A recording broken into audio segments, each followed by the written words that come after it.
All right, let's look at the state of the nation.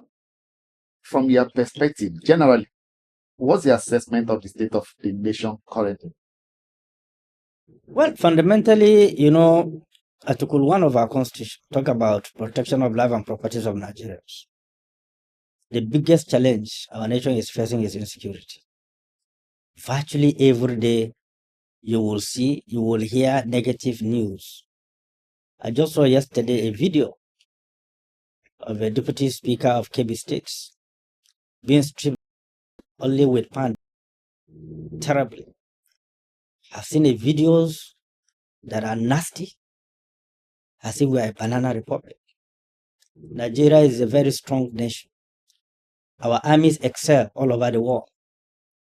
No reason, no justification that we cannot crush non-state actors challenging the state of Nigeria. There's no justification. We have seen countries where non-state actors have made an attempt, but they couldn't succeed. The border areas that we are talking about, the former CDS Chief of Defense Staff, was a marvelous analysis he made. It's containable. We live in an era of drones and what have you, surveillance that can give you accurate situation of what is going on. What stops us from taking advantage of the drones to provide security, to provide intelligence? There are weaponized drones that can also be used. Was it that Nigeria is wretched, is poor? The answer is no. Is it the will? The answer is yes. I believe there is no strong will to deal with the issue. Probably some people are benefiting from it. There are so many efforts that have been made to subdue the situation. I could remember at the point during Jonathan, there was massive move and oppression to flush them. They were flushed. We had election in Yobe and Borno states. They bounced back. So, one, if there are no absolute intentional policy from the government to deal with the issue, you cannot deal with it.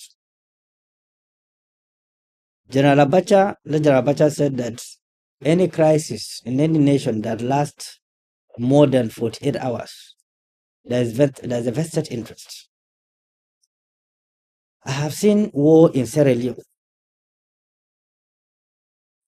where parents don't care where their children are, children don't care where their parents are. I shed tears, nobody beats me. It takes an insane person to think of anarchy in his own country. We have the resources to get the best for our security agencies. If you go back to the Nigerian police force, they are in for the worst. There's no training, there's no equipment. You see a policeman who is supposed to provide internal security looking like a beggar, no kids, nothing, and we're a serious country. The entire population of security agencies is less than 1 million, of a nation that is heading to 300 million population or above. How do you deal with that? And you can easily energize, develop manpower in paramilitary establishments, the civil defense, even the road safety. You can arm them to stop crime from the highways. There are multiple of channels. The constant immigration that deal with crime and criminalities. But I've not seen the blueprint, what they intend to do. You can imagine a fundamental crime will happen in the states. People will be killed. You have a commissioner of police in the states. You have director SSS in the states. You have brigade commandants. You have AIGs. You have multiple layers of security agencies. The culprit will get away with it. Where is the deterrence? Any nation that have no deterrence is not prepared to restore law and order. This culminates into the situation that led to the reaction of the President of America, Donald Trump. I'm not in tandem with what he said, bridging our territorial integrity. That cannot happen. But then, was it true that our life is meaningless? People are being killed like ants? The answer is yes. Cut across anything, either religion or ethnics. It's a massacre everywhere going on. It's a massacre.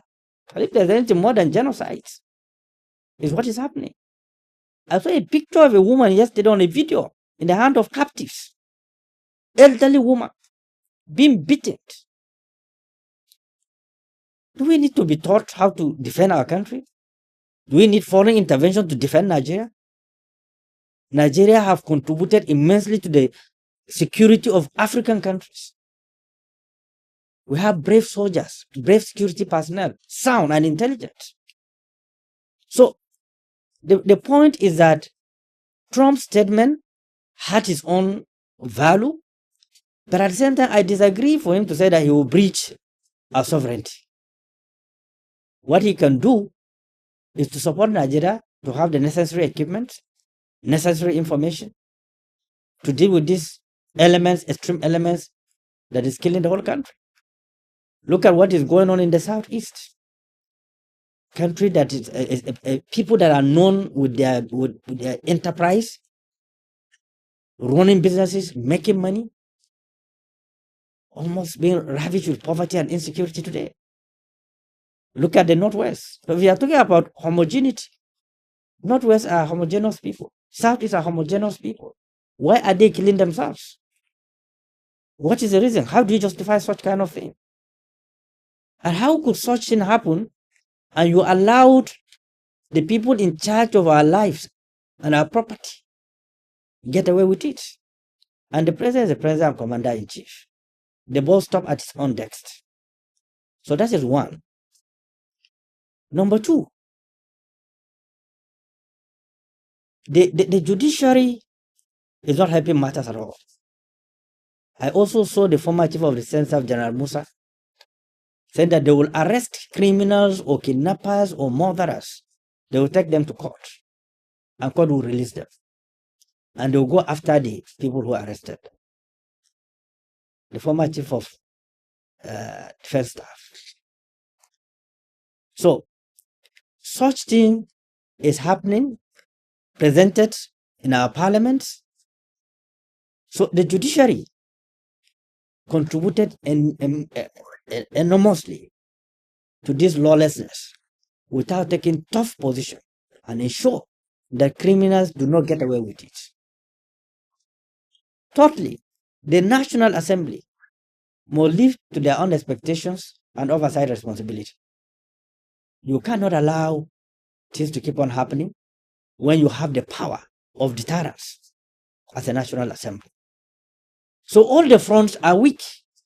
And when the fundamentals of the nation are weak, the executive arm of the government is weak. Corruption, sycophancy have enveloped the executive arm of the government. The same corruption have enveloped the judiciary. No matter how clean you are, no matter how good your case is, it hardly goes through. You have to do something extraordinary to induce, to defend yourself. And then the National Assembly, they ought to have come up with the strong laws, are not doing what they are supposed to do. And of course, the Nigerian police that are statutorily entitled to internal security. You see them, you have seen multiple of videos collecting 2 naira, 5 naira, 2,000 from innocent people. How do you blame someone who said you are behaving loosely? Are we not? Nigerians are among the best among other countries in US. They are in all strategic places in US, all around the world. We excel. How do we explain that we cannot, or we lack the capacity or the vision to drive the country? It's not right. The mineral resources that is endowed in Nigeria is one of the international politics of today. America have interest. China have interest. Russia have interest. So if you are not careful, if we are not careful as a nation, we'll be a battleground. If we are not careful. So that is the danger. So if the mineral resources that drive the world, the technology of the world of today, is in large quantity in Nigeria, and the superpowers have interest in it, what do we expect? They will ignite crisis.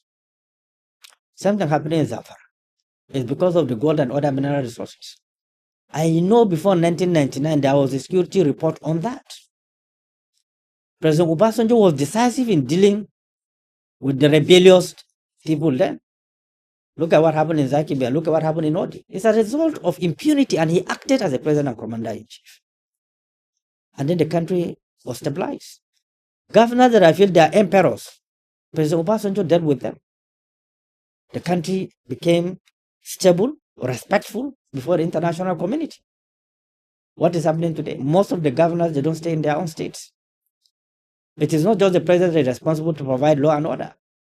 Governors in their states have every responsibility to provide law and order. The governor cannot be reached by his own people in his own states. Commissioners in the state cannot answer telephone calls from people in the village that will give them direct information. Local government chairman, his people in the local government have no access to him to give him information. Councillors cannot be accessed. So how do you generate intelligence? Intelligence doesn't fall from heaven. You have to get it and convert it into operation.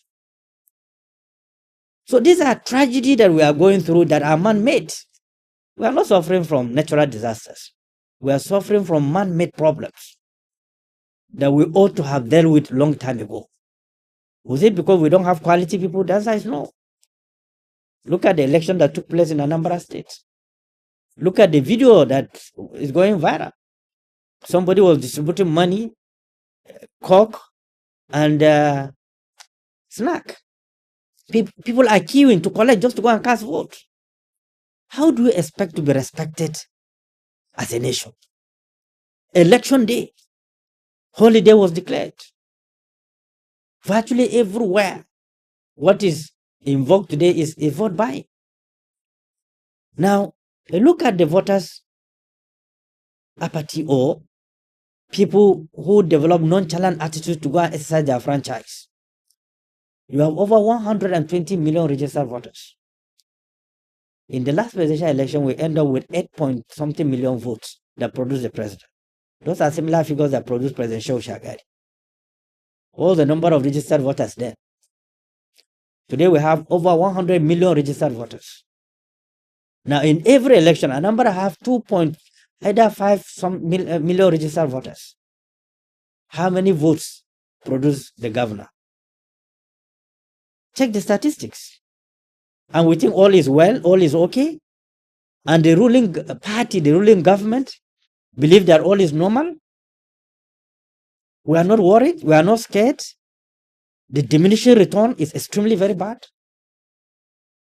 So these are facts that is haunting us. And then let us into weaponization of poverty, hunger. Our young children, younger ones have gone into crime, have gone into drugs, have gone into kidnappings, maiming and barbarism. Any nation that cannot feed its population is potentially available for anarchy. The young people that you see that you cannot feed, they will turn to a weapon. And that's exactly what we are facing today. This is exactly what the nation is facing today. Do you think that probably the present government is working towards 2027, there will be no opposition? Probably we'll just have one candidate on the ballots. Every indication have suggested that. Every indication. They keep on denying. But every indication have suggested that they have suffocated the entire political environment. Probably with international reactions, there will be some adjustments. Probably. Because it appeared that we are afraid of powers, global powers, than afraid of internal anarchy. We have seen what NSAS have done. Lagos is still recovering from that. We are not picking lessons out of it. So if I am the president and commander-in-chief, my preoccupation is how to make the country accessible, friendly. The financial sector must be regulated. The interest rate must be dropped. Now, the argument is that some foodstuffs are coming down. Yes, like maize and whatever is coming down. But what of the components? What of the foil that transport the goods? How do you make sense out of it? Life of Nigerians have gone to a point that they cannot do anything. The purchasing power have dropped completely. You are not talking about education. There is nowhere you can write. You are not talking about the health sector. People are dying because of malaria. Simple malaria. They can't access free drug of malaria. So how do you define leadership? How do you define the government? And then when you mention it, you are being seen as a threat. You are not being seen as patriotic, trying to highlight the issues, capturing the facts that need to be dealt with, need to be managed, need to be operated by competent hands. I watched Senator Indume, where he was saying that there's nobody that is visible in this government that you can say there's visibility. I have told the president a couple of times through this medium that 75% of his cabinet needs to go. He needs capable hands. I believe he succeeded in Lagos as a governor because there were capable hands. What happened today? Was it that we have a shortfall of people with capacity? The answer is no. Probably they don't want someone who can tell them, Mr. President, this is wrong. This cannot happen. They prepare psychopaths. When the president is wrong, no, Mr. President, you are right. And that will kill nations. And that's what is killing Nigeria.